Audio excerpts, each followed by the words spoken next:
नमस्कार। आज हम बात कर रहे हैं एक बहुत बड़ी सरकारी भर्ती की, स्टाफ सिलेक्शन कमीशन मतलब एसएससी की कंबाइंड ग्रेजुएट लेवल परीक्षा 2025। हमारे पास इसका ऑफिशियल जॉब नोटिफिकेशन है, तो सारी जानकारी वहीं से है। आज हम इसी पर गहराई से बात करेंगे, देखेंगे कि पद कौन से हैं, रिक्तियां कितनी हैं, करीब 14,582 बताई जा रही हैं, जो कि सच में काफ़ी ज़्यादा हैं। और ज़रूरी तारीखें क्या हैं, और हाँ, सिलेक्शन कैसे होगा, मतलब वो पूरी प्रक्रिया। मुझे लगता है कि ये ग्रेजुएट्स के लिए केंद्र सरकार में नौकरी का एक सुनहरा मौका है। जी हाँ, बिल्कुल। 14,582 पद। ये संख्या अपने आप में काफी कुछ कहती है। एसएससी सीजीएल परीक्षा, जैसा आपने कहा, केंद्र सरकार के अलग-अलग मंत्रालयों, विभागों में ग्रुप बी और ग्रुप सी के पद भरने के लिए होती है। इसमें जैसे assistant section officer, inspector, auditor, इस तरह के कई महत्वपूर्ण पद होते हैं। अच्छा। तो अगर कोई इसमें इंटरेस्टेड है तो सबसे पहले तो तारीखों का ध्यान रखना होगा, है ना?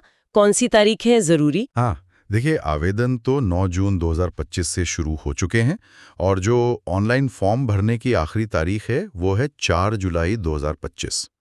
तो ये तारीख तो बिल्कुल मिस नहीं करनी है। इसके बाद जो पहला इम्तिहान है, मतलब टियर 1 परीक्षा, वो अगस्त 2025 में होने की उम्मीद है, शायद 13 से 30 अगस्त के बीच। तो ये डेट्स तो कैलेंडर में मार्क कर लेनी चाहिए। ठीक है, तो तारीखें तो एकदम साफ है। अब बात करते हैं कि कौन इसके लिए अप्लाई कर सकता है, मतलब योग्यता क्या चाहिए, और क्या कोई फीस वगैरह भी है? योग्यता बहुत सीधी है। किसी भी मान्यता प्राप्त यूनिवर्सिटी से ग्रेजुएशन, मतलब स्नातक की डिग्री, बस। आयु सीमा थोड़ी अलग अलग है पद के हिसाब से। आमतौर पर न्यूनतम 18 साल और अधिकतम 27 से 32 साल के बीच होती है। और हाँ, जो आरक्षित श्रेणी के उम्मीदवार हैं, जैसे ओबीसी, एससी एसटी, पीडब्ल्यूबीडी, उनके लिए सरकारी नियमों के हिसाब से उम्र में छूट भी मिलती है। अच्छा, और फीस का क्या है? फीस, हाँ, जनरल और ओबीसी उम्मीदवारों के लिए सिर्फ 100 रुपए। सिर्फ 100 रुपए? ये तो बहुत ही कम है। जी बिल्कुल, ताकि ज़्यादा से ज़्यादा लोग आवेदन कर सकें। और एससी एसटी, दिव्यांग यानी पीडब्ल्यूडी और सभी महिला उम्मीदवारों के लिए तो कोई फीस ही नहीं है। अरे वाह! हाँ, और पेमेंट ऑनलाइन ही करनी होती है। ये तो बहुत ही बढ़िया बात है, खासकर महिला उम्मीदवारों के लिए और आरक्षित श्रेणियों के लिए। अच्छा, अब उस सिलेक्शन प्रोसेस पर आते हैं, जिसके 4 चरण या टियर्स आपने बताए थे। ये इतना लंबा क्यों होता है? हाँ, ये 4 टियर्स वाली प्रक्रिया है। देखिए, टियर 1 और टियर 2 ये दोनों कंप्यूटर पर ऑब्जेक्टिव टाइप परीक्षाएं हैं। टियर 3 में एक डिस्क्रिप्टिव पेपर होता है, मतलब पेन और पेपर मोड में लिखना होता है। और टियर 4 में कंप्यूटर स्किल टेस्ट या डेटा एंट्री टेस्ट और फिर डॉक्यूमेंट वेरिफिकेशन होता है। ये इतना विस्तृत इसलिए है ताकि अलग अलग पदों के लिए जो अलग अलग स्किल्स चाहिए, उनका ठीक से मूल्यांकन हो सके, जैसे एनालिटिकल स्किल, लिखने की क्षमता, कंप्यूटर का ज्ञान वगैरह। समझ गई। मतलब हर स्टेज का अपना एक खास मकसद है। क्या आप टियर 1 के पैटर्न के बारे में थोड़ा और बता सकते हैं? जो लोग तैयारी शुरू कर रहे हैं, उनके लिए ये जानना ज़रूरी होगा। जरूर जरूर। टियर 1 में बेसिकली 4 सेक्शन होते हैं। पहला है जनरल इंटेलिजेंस और रीजनिंग, दूसरा जनरल अवेयरनेस, तीसरा क्वांटिटेटिव एप्टीट्यूड यानी मैथ्स, और चौथा इंग्लिश कॉम्प्रिहेंशन। हर सेक्शन से 25 सवाल आते हैं, तो कुल मिलाकर 100 सवाल हो गए, 200 नंबर के। 100 सवाल, 200 नंबर, और समय? समय सिर्फ 60 मिनट, मतलब 1 घंटा।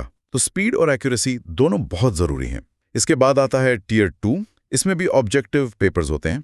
पेपर 1 तो सबके लिए होता है, जिसमें मैथ्स, रीजनिंग, इंग्लिश और जनरल अवेयरनेस फिर से आते हैं थोड़े एडवांस लेवल पर। फिर कुछ खास पद हैं, जैसे जूनियर स्टैटिस्टिकल ऑफिसर यानी जेएसओ, उनके लिए एक अलग पेपर 2 होता है स्टैटिस्टिक्स का। और कुछ और पद हैं, जैसे असिस्टेंट ऑडिट ऑफिसर, उनके लिए पेपर 3 होता है जनरल स्टडीज, फाइनेंस और इकोनॉमिक्स का। अच्छा, तो मतलब ये भी देखना होगा कि आप किस पद के लिए अप्लाई कर रहे हैं। बिल्कुल। और एक जरूरी बात यह है कि फाइनल सिलेक्शन में ज्यादातर वेटेज टियर 1 और टियर 2 के कुल अंकों का ही होता है। टियर 3 और 4 कई बार सिर्फ क्वालिफाइंग होते हैं या उनका वेटेज कम होता है, लेकिन ये हर साल की नोटिफिकेशन में चेक करना जरूरी है। तो मतलब शुरू के 2 टियर बहुत ही निर्णायक हैं। हाँ, खासकर अगर कोई जेएसओ जैसे स्पेशल पोस्ट के लिए जा रहा है, तो उसे स्टैटिस्टिक्स या फाइनेंस वाले पेपर की भी तैयारी करनी होगी। अच्छा, और अप्लाई कैसे करना है? प्रक्रिया क्या है? प्रक्रिया पूरी तरह ऑनलाइन है। एसएससी की जो ऑफिशियल वेबसाइट है ssc.gov.in, उसी पर जाना होगा। वहां पहले रजिस्ट्रेशन करना होता है। इसके लिए एक चालू ईमेल आईडी और मोबाइल नंबर चाहिए होगा। फिर ऑनलाइन फॉर्म भरना है, जिसमें अपनी सारी डिटेल्स, एजुकेशन वगैरह की जानकारी देनी होती है। अपनी स्कैन की हुई फोटो और सिग्नेचर अपलोड करने होते हैं। और आखिर में अगर फीस लागू होती है तो उसका ऑनलाइन पेमेंट करना है।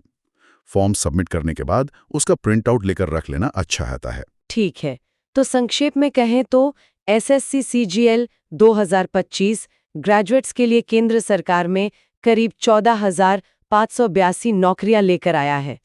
याद रखने वाली मुख्य बातें हैं: ऑनलाइन आवेदन 4 जुलाई 2025 तक, टियर 1 परीक्षा अगस्त 2025 में और एक 4 चरणों वाली चयन प्रक्रिया जिसमें पहले 2 चरण सबसे महत्वपूर्ण है। जी हाँ, बिल्कुल सही। और ये समझना भी ज़रूरी है कि इसमें सिर्फ पढ़ना ही काफ़ी नहीं है, बल्कि परीक्षा के पैटर्न को समझकर एक सही रणनीति बनाना बहुत ज़रूरी है। खासकर टियर 1 और टियर 2 में अच्छा स्कोर करना इस सिलेक्शन की कुंजी है, ऐसा कह सकते हैं। इस पूरी प्रक्रिया को देखते हुए और ये सोचते हुए कि हर साल लाखों युवा इसमें बैठते हैं, एक सवाल मन में आता है कि इस तरह की जो बड़े पैमाने पर भर्ती परीक्षाएं होती हैं, उनका हमारी सरकारी व्यवस्था की कार्यकुशलता पर और इन युवाओं के करियर पर लंबे समय में क्या असर पड़ता है। ये एक सोचने वाली बात है ना।